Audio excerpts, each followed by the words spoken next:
Hey guys, it's Thorn. Happy weekend, provided that's when I actually upload this. Hey, I'm not in my car. Look at me. I'm like a washed, normal human being in a building. So that's good. So I wanted to continue the conversation about advanced and advancing books and kind of where those are. I was just watching a video on Cara's channel, actually on her Patreon. She's got some Patreon exclusive videos. I'll link that below if you follow her. She's Cute Witch here on YouTube, and she is instrumental in the Pagan Perspective, which has been running for like 10 years here on the channel on YouTube. Anyway, she's super smart, super interesting, and she's one of my favorite people to engage with here on YouTube. But anyway, I was watching one of her Patreon videos where she does like me, where it's kind of like, here's half an hour of me just sort of like meandering at you about my thoughts. And I love that style of video because that's pretty much what I do too. But she was talking about where are advanced books, kind of in response to what I had been saying in response to Tempest's video about whether or not her book was advanced, whether or not my book is advanced, or whether or not they're beginner books, rather. And Cara said something that was really important that I wanted to harp on at some length. She said that there's a difference between reading a book and actually working with the book. And that's so important, and that's something that people just don't talk about, and I'm not sure if the difference between those things is really clear.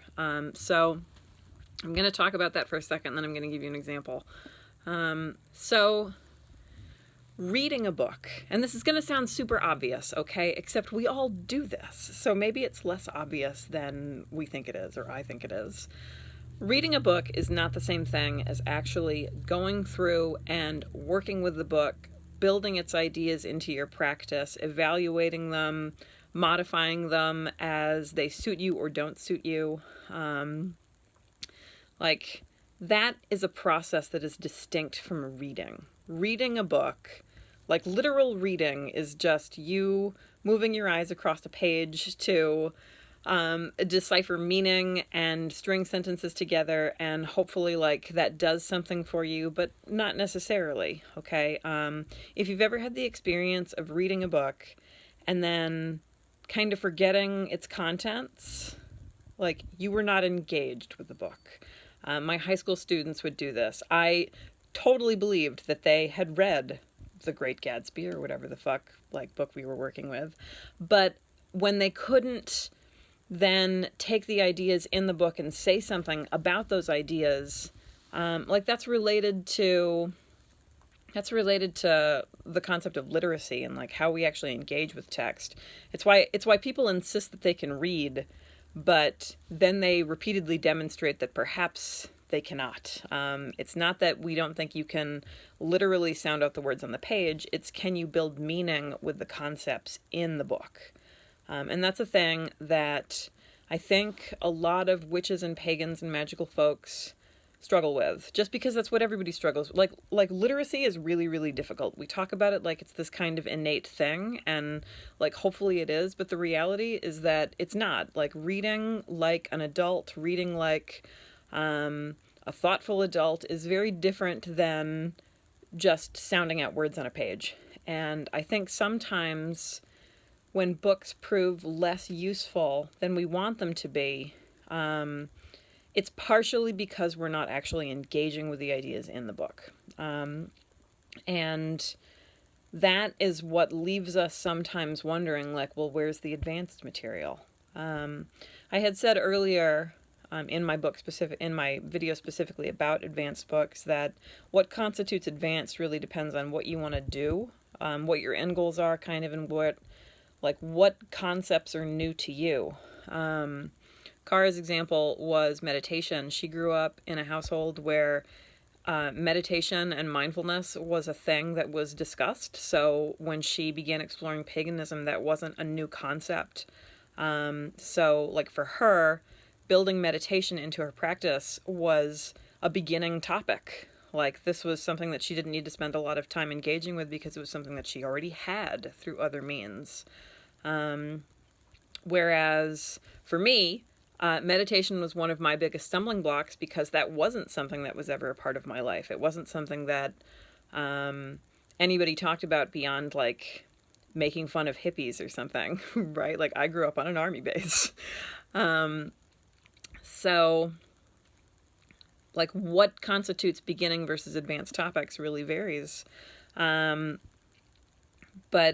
how you engage with the text, whatever it is, really determines its impact on you. And simply reading the book is going to give you the beginner level experience, basically. So just as an example, I'm looking at The Inner Temple of Witchcraft, Christopher Penczak. This is like this enormously best-selling book. I really love January, actually, because there's always a whole bunch of new channels that crop up of people. It's sort of like the Timothy Roderick Wicca Year in a Day book, where people decide that they're going to do it, like they're going to go through the book over the course of the year, and that's their New Year's resolution. And just like me with the Timothy Roderick book, it never works. But it's really interesting to see. Anyway, so this book is everywhere. I think it might be Llewellyn's, like, actual best-selling title at this point. I don't know, like, in the span of history. But this book is everywhere. And I would bet, like, barring people who are actually members of the Temple of Witchcraft who've formally gone through the Temple's training program, who are actually using this as a textbook, I would bet money that the overwhelming majority of people who have purchased this book for the sake of learning from it did not do all of the exercises. Like, dude, that's me too. That's like most books I pick up. Just because who has that kind of time, first of all? Like, if you're going through dozens of books every year, you're clearly not going through every exercise too. I mean, there are time constraints, etc. But The Inner Temple of Witchcraft is sort of put off as, this is a beginner book, this is an introductory book. And it is, okay? But the ideas that are in it are potentially very advanced ideas. This idea of kind of constructing an astral temple, an inner world, magic based on the development of psychic powers. Like, in some ways, these are really foundational concepts in witchcraft, but at the same time, these are things that people just don't do a lot of the time.